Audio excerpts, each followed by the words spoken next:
All right, let me welcome today our speaker, our panelist, Mr. Benedict Chen. He is IT Youth Council member from SCS. He's also, or rather his main job is from TikTok, all right? And his investigations lead trust and safety. Okay, welcome Benedict. And Benedict, over to you. Maybe you can tell us a little bit more about yourself. Kelvin, thanks very much for the introduction. First of all, to everybody who's here, just call me Ben. Benedict is way too formal. It sounds like I'm getting scolded, in school or in the workplace or by my mom. So just call me Ben. Just a little bit about myself. Prior to joining TikTok this year on 26 July as the investigations lead for trust and safety, I was with HP for about 6 years in a variety of roles as a brand protection analyst, head of Southeast Asia investigations, and becoming the head of Asia for anti-counterfeiting investigations. Before that, I spent 3 years with the Ministry of Defense as an analyst on counterterrorism. So I've done the whole trust and safety related topics: violent extremism, gory content, counterfeit goods, fraud and scams with HP. Then when this year TikTok said, hey, let's have a conversation. Let's talk about whether you would be interested. Had a great time interviewing with them. And before I knew it, boom, here I was in TikTok, fast-paced working environment. I totally love it, especially the kind of people I'm working with is everything I envision it to be. Passionate people, talented, wanted to do right by users, to create trust and safety, a safe space for people, as well as really pushing the boundaries of what we can or can't do. If there's an envelope, we push it. If there's a box, we're outside of it. I'm happy to be here. Please hit me up with all the questions you guys want to ask. I'll do my very best to answer them. And please, if you want to connect with me offline on LinkedIn, please feel free to do so. Over to you, Elvin, or anyone else with the questions. Thank you. Thanks, Ben. Yeah. So Ben actually put up his link for LinkedIn. So if you check under the chat, you'll find that there as well. Okay, so let's go over to questions. Very participative audience we have. So let's take a look at it. Okay, so maybe we take one of the questions from Peter Yap. Okay, how does TikTok, in your view, how does TikTok compare itself with other one platforms?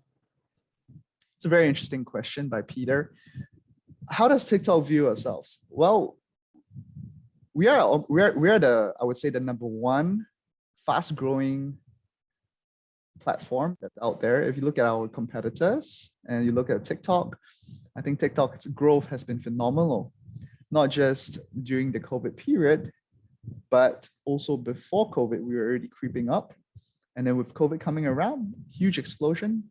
And now we've got a huge critical mass of users, content creators, and people who are really finding joy just screening through the videos that are posted, as well as the live streams that are posted on our app.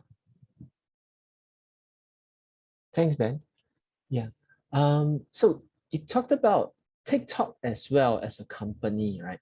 And just now you said how exciting, how fun it is to work there. So your background, right? Going back to your background there, TikTok Unplugged, is that part of the team culture in TikTok? Earlier, before the start of this whole session, we talked about exercising as well. So it sounds like a very fun place. Any other fun things that you can share about the team and working in TikTok? Any sort of fun things I can share? Yes, we recently did a Halloween get-together. It was quite fun. A lot of people dressed up either with filters or real costumes. Now, I would say the environment here can be fast-paced, but also when we have fun and downtime, we really do make an emphasis to our staff and our subordinates, whatever you want to call them, subordinate staff, friends, peers. We make sure that everybody unplugs themselves. I've been told I'm a huge nagger to tell people to stop working overtime. I've been nagging at my own boss as well to stop working overtime. He's been nagging at me as well to stop working overtime. So we made a decision, say, okay, look, for Friday, this weekend, we're gonna have a long weekend. No one's gonna be online. We've also implemented things like no meeting Fridays. just to make sure that for our team specifically, the investigations team, we get time to catch up on whatever we want to catch up on. We do a lot of things together outside of work as well. Some of us do running together. Some of us do get-togethers for meals, drinks. We're also thinking of doing a spin class because one of my team members is auditioning to be a spin instructor. So people who may say, "Oh, is it a traditional, sort of a 996 culture?" No, it's not. Everyone's trusted as adults to manage their own time, and if my team members can have time to, do a extra, I would say, side hustle as becoming a spin instructor. I think that speaks volumes that they have the time and energy to do so, about how unplugged we can be as a culture. Elvin, I see a question from Jiarong in the chat to the hosts and panelists. Jiarong's asking, what goes on in my day as an investigations lead? Okay, so I wake up at, let's say, around 7 a.m. That's my body clock. Just from when I was in the military. I wake up early, I get some quiet time, I do my exercise, I look through some of the emails or the large messages that have come through to just catch up during this quiet period, make sure I have a proper breakfast, and then I'll get started on work. What does my work entail? Line management of my staff, perhaps looking at some of the reports that they've written, getting an update on certain projects that I think I need to be a little bit more plugged into.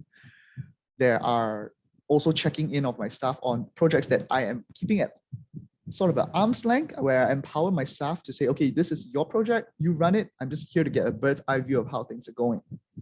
Working with stakeholders to understand what their priorities are. Also working on strategic documents for capacity building. So for example, my team are young analysts, and then they say, oh, we need a guide of how can we be a better analyst. So I'll write out some sort of document for them, or I'll be looking through our learning platform to look for particular courses for them to explore in their free time. And this also isn't done in isolation. I work with cross-functional teams within the trust and safety family. So people in the learning and development team may also work with me to understand what courses my team needs to build up their competencies to succeed. Of course, there are also the firefighting days where everything seems to come in at once, and then you've just got to go into back-to-back calls with various stakeholders, trying to understand the issues, and then assigning the work on those critical situations. So that's a day-to-day, pretty much what I do day-to-day.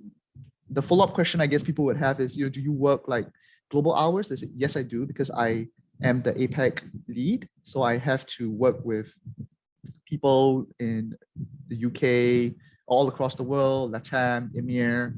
So does my day end late? Maybe maximum like midnight on 2 or 3 days a week. But to make up for it, the next day I'll just wake up later, or I'll take a break in between the normal working hours. I'll make sure I don't overtime crazy hours. I think overtime is a sign of poor time management, as well as inability to be productive.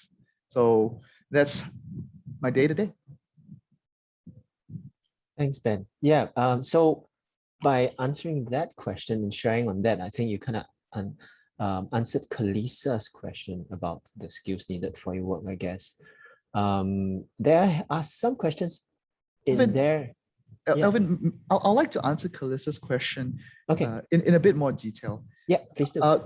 I'm not sure what the background of the participants are, but in general, specifically for my team, for the investigations team, I'm not looking for somebody who is experienced police officer. I'm not looking for someone who's a intelligence analyst previously. I'm looking really for people with a good attitude, great communication skills, because they need to work with stakeholders to scope projects, who can write well, who can speak well, navigate ambiguity, and I would say handle disagreements over the work. So for example, if someone writes a report, right, then they disagree, then you need to be able to understand why they're disagreeing, and then you handle that disagreement properly. I'm very big on diversity and inclusion. That's one of the major core values of the company, where we value different backgrounds, viewpoints, And that has actually helped my team grow. A lot of my analysts are fresh graduates from university or masters. And not all of them, I would say the majority of them, do not have a background as an investigations analyst. In fact, right now, if there's anyone interested, I'm hiring for a few roles. I am looking for people with language capabilities in Burmese, Vietnamese, and Philippines, Tagalog. So if you're keen, hit me up. All right, awesome. Thanks, Ben. And I guess these careers are also up on careers.tiktok.com. Yes. 100% all up on our careers website. Yeah. Kalissa has also asked 3 biggest challenges that TikTok faces for its investigation division. I would say some of the challenges that we face are looking at violative content. If you look at our community guidelines, you'll know that there is types of violation content that's out there. And while the vast majority, as released in our recent report, are taken down by our machine learning algorithms, as well as our human moderators, the investigations team will be looking at violative content to understand how these are on the platform, being uploaded on the platform, and why they're on the platform. So one of the challenges there then is mental health, which we are very big on as well. The company is a strong proponent to make sure our team does not burn out, our team does not encounter things like vicarious trauma.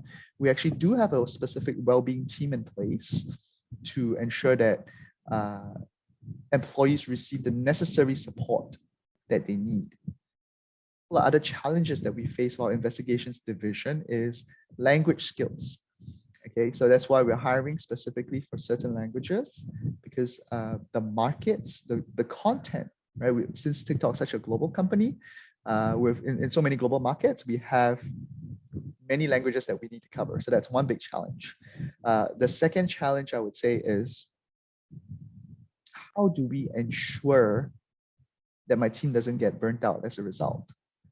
Because we would be in a situation where lots of high impact requests are coming in and there are only so many of us. So as a leader, I need to make sure that the requests are properly scoped, comes in at a proper pace that's not overly crazy, that will burn out my staff. Next question is still from Kalissa. How do you see the industry evolving in the next 5 years? I see it growing bigger and bigger. I compare it to similar growth, right? As the world becomes more virtual, as we move a lot of our interactions to the cyberspace, the trust and safety industry will become bigger. There'll be more complex problems, especially when technology is just evolving at such a rapid pace. If you have a conversation off platform, Jiarong, what are the possible career paths ahead from entry level? It's a good one, and it's actually very timely because I've I've been working on a career pathway. So the investigations team is very new. Okay, I think we started hiring for investigation analysts in Singapore only this year. Career paths ahead of analysts. So analysts will then be increasing in job levels. So traditionally, perhaps in a different kind of company, that the level title would be analyst, senior analyst, and then you can move on to other lateral moves. Maybe become a program manager for a particular issue after specializing. You want to specialize in that particular issue, let's say bullying and harassment, or you have great knowledge into the Pakistan market, and then you become the country manager for Pakistan. Responsible for the trust and safety in that country. In fact, one of my team members, a few months, we realized that actually she's got the language skills, she's got the capability to be a program manager for the Pakistan market, and she moved on laterally to a different role in the trust and safety team in TikTok. As of course, there's those are individual contributor tracks, right? You become a specialist in a particular market or a specialist in a particular issue. And then there's also the people manager role, which is to become an investigations lead, which I'm also hiring for. I'm hiring for somebody to assist me in managing my team, and that person will report into me. This one is language agnostic, so you don't need any specific languages. So hit me up if you're keen. If you've got some people management experience, I'll be very interested to talk to you on that. Hey, I see another question from Lewis. How has your 5 months at TikTok been? I haven't reached my 5th month yet. I came in July 26th. So July to August, August to September to October. So just really 3 months in. It's been super fast paced. I would say that 1 month here seems to be like 3 months outside. Why do I say that? Let me just give an example. In my first month, I think I interviewed more people than I ever had done in HP. I've launched more projects. Usually your first month is a little slow, right? In most companies, but at TikTok, it was like boom, boom, boom, boom, boom. Okay, project done, move on, take a breather, move on, take a breather. Space and I would say very exciting. It's more like you see something, you want to do something about it, go ahead and do it. Not oh, I need to seek permission from 10 different people before I can even do something. So it's very, very different from certain places in the industry. There's a second part to that There question. a difference between the teams and TikTok and the teams and ByteDance? I'm afraid I can't answer that given that I've only been here for 3 months. So I haven't had the chance to interact with the other teams and ByteDance. I know I'm wearing the ByteDance t-shirt right now, so repping ByteDance here, but in my first 3 months, I've only so far interacted with the people in TikTok. Okay, Ben, so maybe going back to what you mentioned about work life, right? You mentioned that you've been your waking up hours and you take calls from APAC as well as internationally. It sounds like this was similar to what you have been doing or you would have been doing even pre-COVID, right? So do you know when COVID hit, was TikTok in Singapore, internationally? Was the way that you worked affected? Did you guys change and were you able to switch to work from home given all these technology requirements? Great question, Alvin. I can't speak from my personal experience because when COVID hit, I was with HP. But talking to the folks in TikTok who were around when it first came, the transition was smooth. As a tech company, if we can't do a remote working or working from home, set up the necessary structures like VPN and all that stuff, I think it will be quite embarrassing. But we didn't have that problem. We transitioned very smoothly, and especially during this recent few months, right? When the government said we could go back in, then they said, okay, maybe you need to go back, team A, team B. Then after that, they said, oh, actually, work from home as a default. We didn't have a problem with complying with those issues, those directives. So it was smooth transition. My onboarding was remote actually. When they delivered the laptop to me, they gave me instructions with the laptop, just booted it up, spend the first like 2 hours of day one just onboarding, setting up all the tech stuff. And then from there on was, orientation calls and all that stuff. All remote. So it's quite innovative and interesting in my opinion. Nice. To get to, just to add on, because onboarding virtually is very different from onboarding in person, right? Onboarding in person, you get to see people, talk to people. Yeah. So we actually made it a point to have everyone film, at least in the trust and safety team. In the trust and safety team, we got all new employees to film self-introduction video. One, first of all, to make sure that you understand what the app is all about. But two is to just inject some casuality and some fun into the whole onboarding experience so that people get to know you as a person, not just about, oh, this person's coming as investigations, or this person's coming as policy. No, it's coming as, this is the fun person who loves to go walking his dogs, or this person loves to go hiking, she loves to go dancing, or she loves to go, read a book, get to know people outside of work. So that was how we also put in some personality into remote onboarding during this period of COVID. Nice, nice. So I guess being TikTok, the intro videos were all done using TikTok as well. Of course, no way to escape that. It was my first time creating a video. I had so many drafts. I was thinking, how do I storyboard this thing? I used to think it was just film a video, right? So easy. And then when I started to do it, I was like, hey, this is hard. This is hard. But thankfully that the way the app is done, right? They recommend, they just said these are suggested audio tracks that would gel with your video. And I was like, oh, pretty spot on. That's quite sick. Really, I was like, wow, I was impressed. Like you film a certain video. I think I filmed my dogs walking, and then they gave some sort of hip hop beat to it. I was like, pretty in line with what I would expect, if I saw something similar outside. Yeah, I think the way that the app is set up, when we view videos by TikTokers, we think that, oh, it's just a trivial, very casual video. But when we see what goes behind the scene, it's a lot of work going on to get to what's posted, right?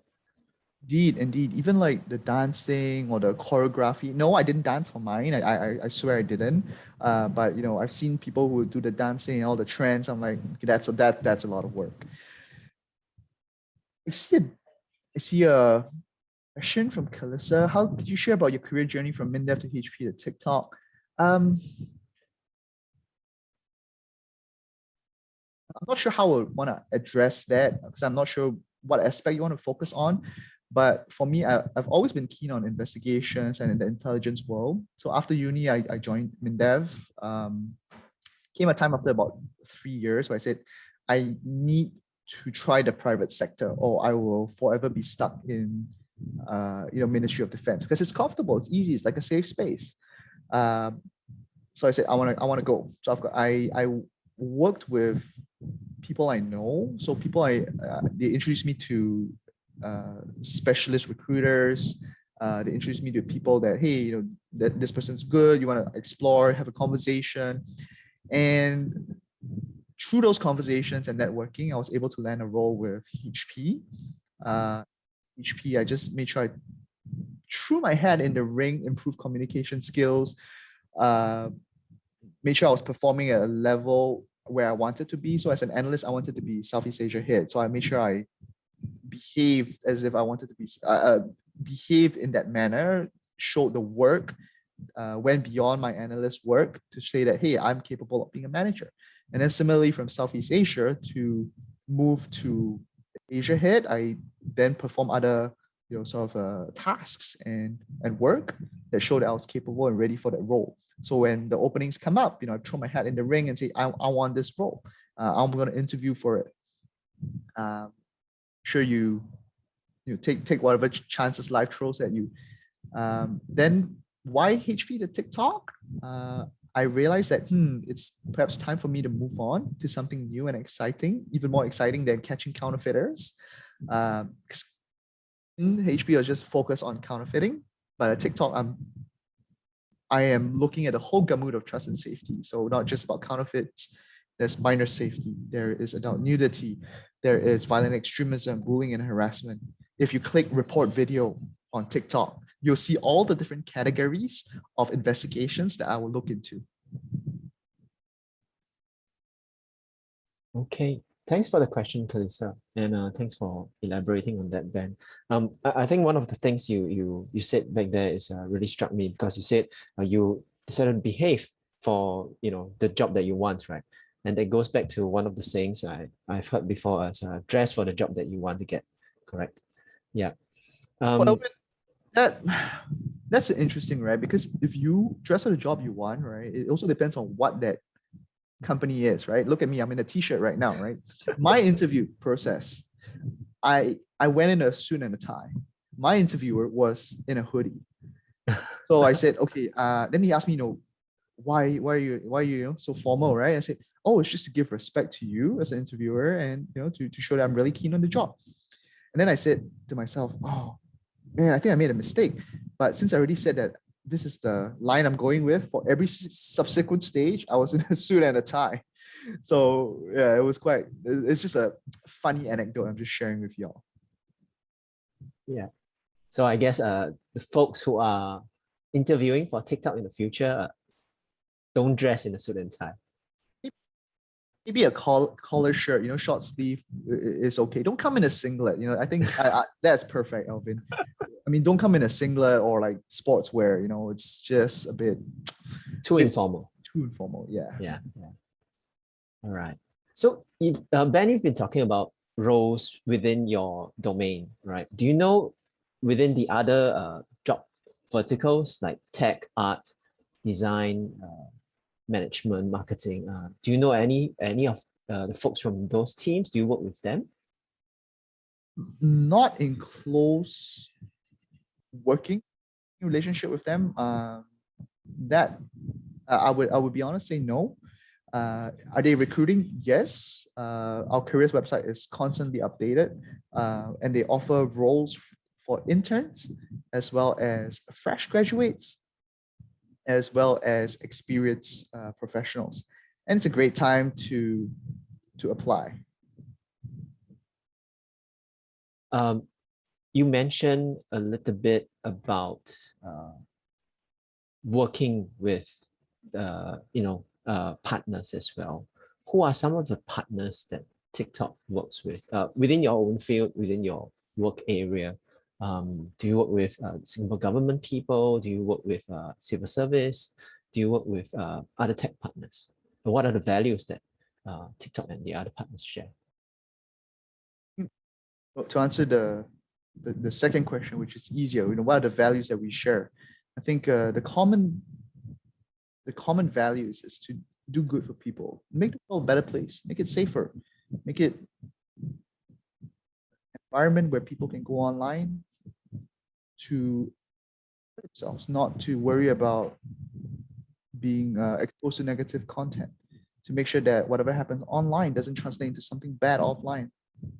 And some of the partners that we work with is law enforcement, thought leaders in academics, government sector are also organizations we work with. And it's not just in the Singapore government or Singapore NGOs. These partners that we have stretch across the Asia Pacific and across the globe. This enables us to have a wide variety of perspectives, which reflects how diverse our platform and community is. I'll give you a few examples. One is the TikTok Asia Pacific Safety Advisory Council. So we have experts on many different topics, ranging from like minor safety to user behavior online, who are giving us insights that will help us shape how we tackle these problems. Earlier in 2021, we are participating in a coalition to end wildlife trafficking online. We also launched earlier this year, a partnership with Citizens Advice, which is an NGO, to coincide with the annual scams awareness campaign. These are just some of the partners that we are working with. And of course, law enforcement is absolutely critical in the fight against crime, fraud and scams, to things like violent extremism, and to work with relevant authorities to make sure people are safe on our platforms. I see Calissa has dropped our newsroom link. That is awesome. Calissa, if you're not in TikTok already, I think you need to talk to me to have a conversation on applying for TikTok. Calissa's joining us later this month. Fantastic. Oh, I do have one more question about work at TikTok. So you mentioned earlier about the culture internally, how you guys work. And when you do go back to work, which part of Singapore is TikTok located? Ooh, that's a great question.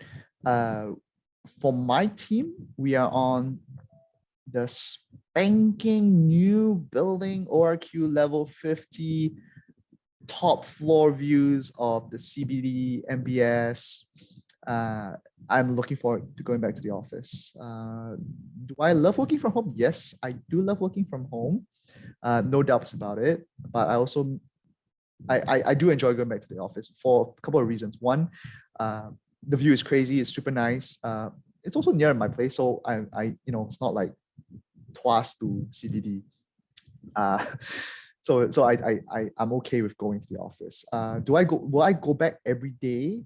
My team, we are flexible, right? We treat everyone like adults. Everyone's got their own priorities. Maybe someone doesn't feel comfortable coming in because of COVID, elderly parents, for example, or young kids.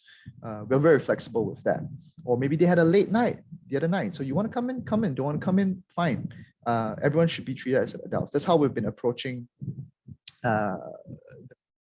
workplace arrangements. During the Team A, Team B split, my team said, hey, we'll come in. Did we come in every day? No. Some of them came in every single day. Some of us came in 2 to 3 days a week, just because of varying time schedules, late night calls and all that. I am looking forward to going back. I have been remote working with HP for quite a while, actually. When I was with HP, 6 years there, I think I went to the office maybe less than 50 times. My whole team was remote in HP. They were in China, they were in India, across APAC. So I didn't see a need to go into the Singapore office at all. I just worked from home with the permission of my direct manager, of course, in HP. So having that in-person interaction at TikTok in such a great environment, I am looking forward to it. Thanks. So ORQ is One Raffles Key, and for those who are not in know, it's the view that Ben sees is what you see in my background, correct? Although a little bit higher, a little bit better even. Yes, because we're on the top floor. Downtown line, green line, red line, so very well connected office. If you guys are taking the subway in, that's how you get to work. Yeah, very nice. So yeah, we'll open up for more questions. Maybe while waiting for more questions, I have one question actually. So for fresh graduates, what are some biggest misconceptions that they might come in with, right? When they come in and interview or apply for TikTok, what are some of the misconceptions that they have? And for those who want to join TikTok, what should they prepare to present to have? So one of the biggest misconceptions is, oh, you're coming in to be a social media influencer. Oh, you go in and then you will know how to promote my TikTok account to be more viral. So that's one of the super common misconceptions that people have. Another misconception is, as a fresh grad, and I like to just especially call out interns, okay? Interns and fresh grads, they come in, they think, oh, we will not get much autonomy, we will be told what to do, we got to listen, follow the rules, listen to instructions. It's not like that at all. Talking to the fresh grads and the interns, they are very surprised at how much empowerment is given to them. I actually mistook somebody for working in TikTok for about 2 years, but he was just an intern. That's how empowered they are. Also, it will be a misconception if you're coming in from a pretty much hierarchical society like Singapore. You think that you must follow the rank title. It's not like that in TikTok. We have a very flat, titleless culture, and it's deliberately flat like this so that people are able to speak directly to their bosses, their managers, their leaders, so that we focus on the work. We're not focused on, oh, we need to make sure someone is happy with the wording of what we're writing. It's not like that. My equivalent title, so my title outside would be Head of Asia Investigations, but here I'm an investigations lead. So it's deliberately titled that way so that, you'll feel comfortable talking to me. Even if you're a fresh grad, you're an intern, you can come to me and say, Ben, I need to ask you something. There's no fear of, will I offend this person or that person? Alvin, you had a second part to your question, which was what do they need to prepare if they were coming in, the skills. Is that Yeah, the yeah. right interpretation? Skills and portfolio. Do they need to prepare anything? Okay. So of course, if you're applying, it depends on the role you're applying for. If you're applying for something that is highly technical in nature, then you would need to have demonstrable knowledge. So what do I mean by that? If you're applying to be a data scientist, you can't say that, oh, I did literature and I have no experience in data science, but I'm applying to become a data scientist.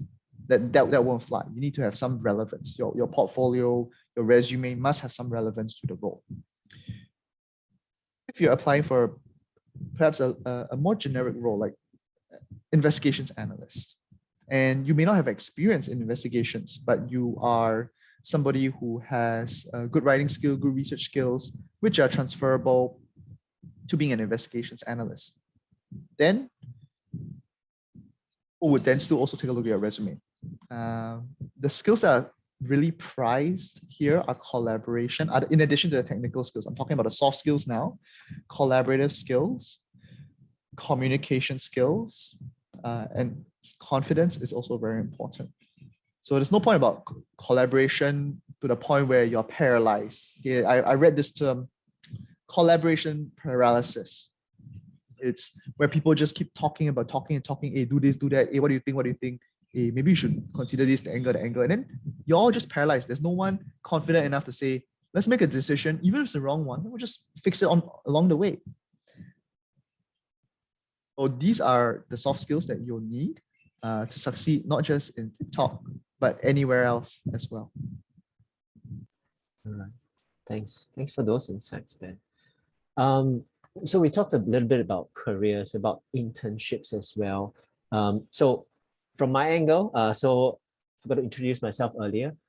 I come from Singapore Polytechnic, so I had a course for diploma in IT. So I think in the audience we have should be a number of students there as well. So for the students, what level are you looking at to apply to be an intern? Do you take in Polytechnic students? Do you take in undergraduates, postgraduates? It really depends on the role and the hiring manager. For me personally, I am actually interviewing people for my investigations lead who are at diploma holders, but they have relevant professional work experience. So it really depends on the role, what you're applying for. So maybe if a Polytechnic student wants to do an internship or wants to apply for a full-time role, the resume then has to demonstrate relevance to it, as well as perhaps some practical experience.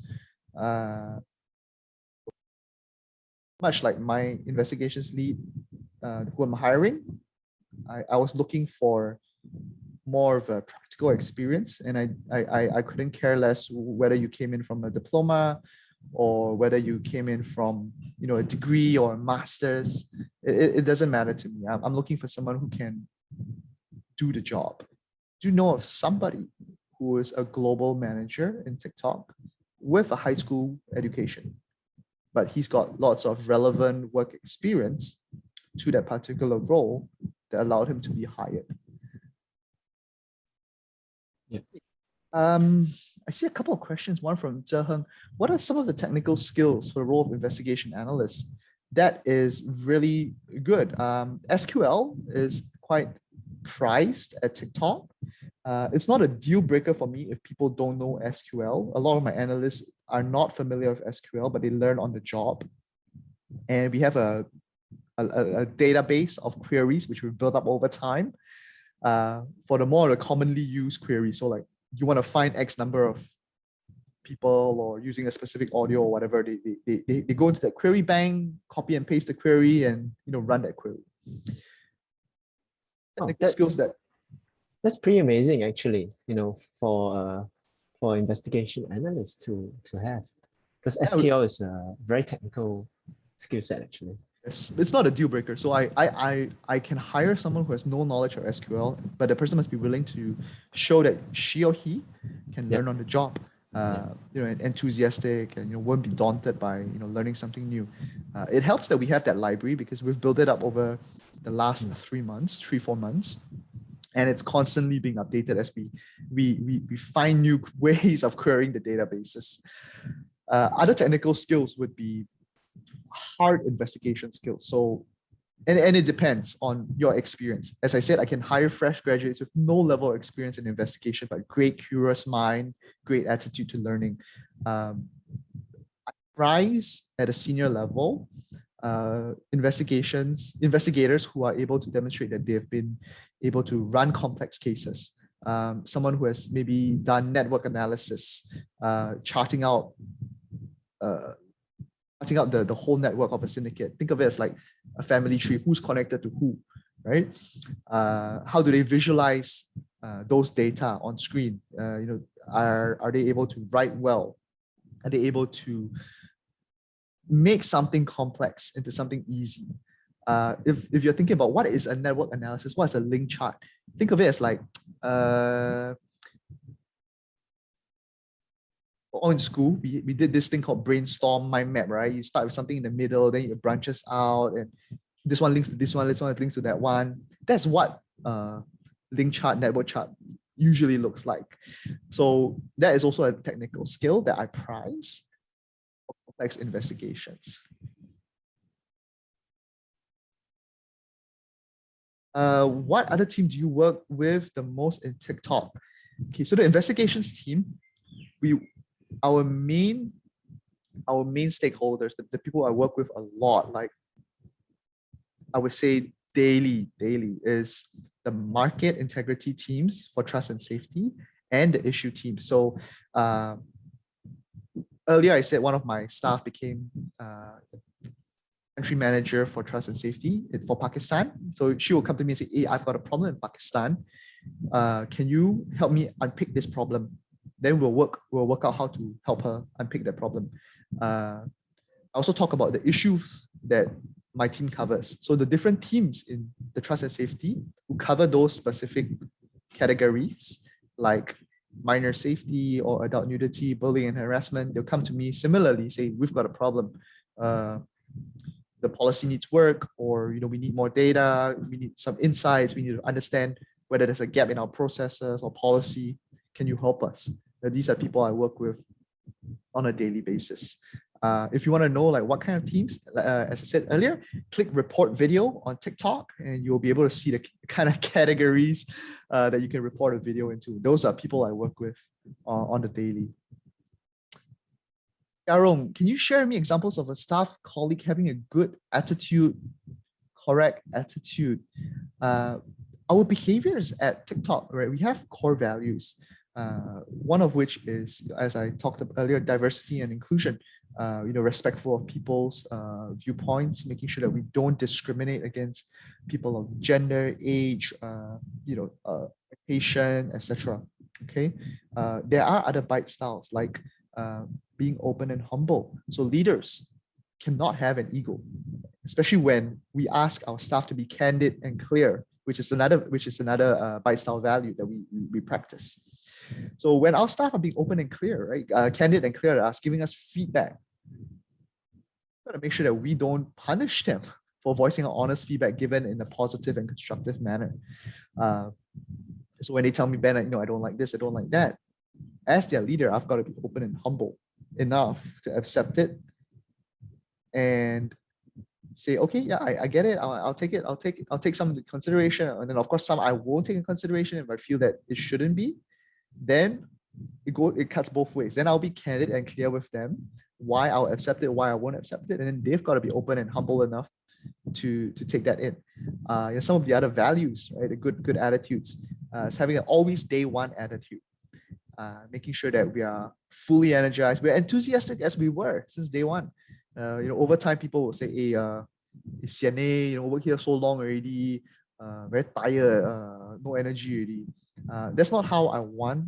That's not how the company wants us to behave. And having this day one attitude is super critical. How do we make sure that we keep up the enthusiasm? Some of you may ask, right? It's actually down to leadership. Does the leadership live and breathe or values? And I would say, yes, we do. After this call, I'm going to go and nag at my team. I see someone pinging me on Lark asking me for something, which I'm going to nag at her, say, hey, I thought everyone agreed for 1 p.m., half day for everybody. So I'm going to go nag at them after this for sure.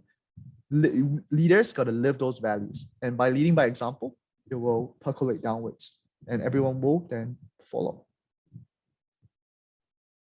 Just curious, other than Calissa, is anyone else joining TikTok soon or in the interview process? Just, feel free to, write in the chat or something like that.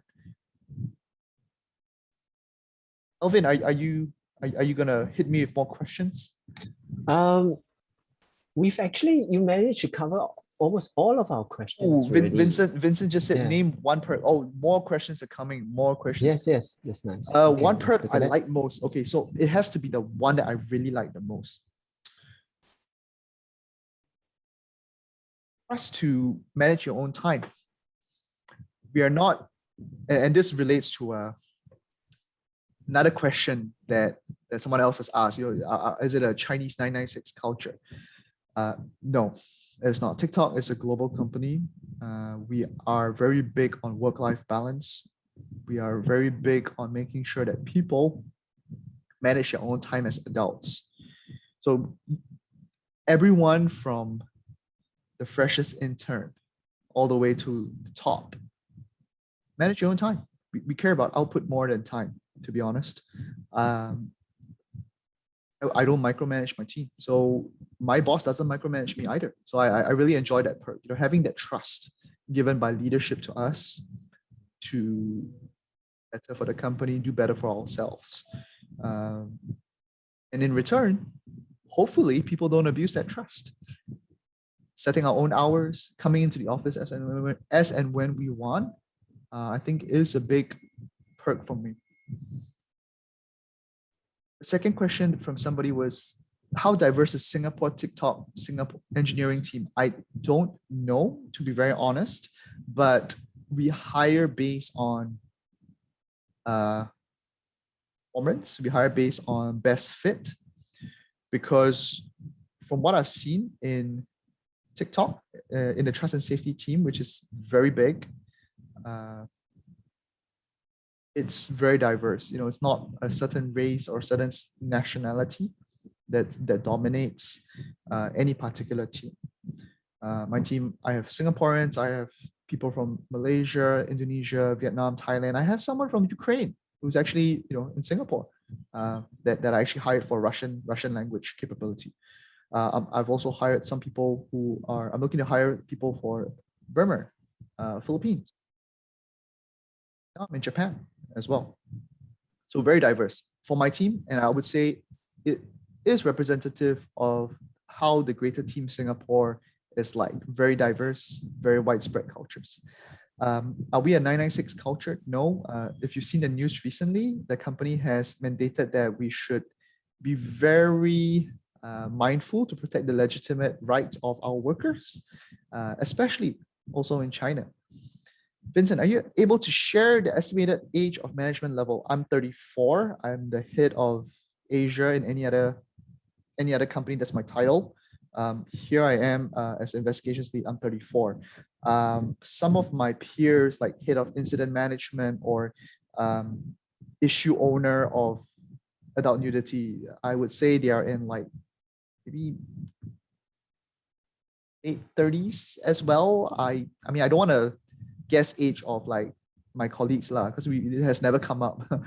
My boss, he would be 40s, in his 40s at least, mid 40s, I think. Yeah, that's the average age I think of where my where leadership is like. There's one question Denise posted on the main chat. Can you tell us more about product manager roles? I don't know what kind of products you're looking at, whether it's like the e-commerce, whether it's like the live streaming. So I'm afraid I won't be able to go into that much detail, especially since I haven't had the time to interact much with those teams in the course of my 3 months here. Okay. I would say different people have different experiences about product management. Their experiences may vary, but from my experience in the Singapore office, we are still pretty big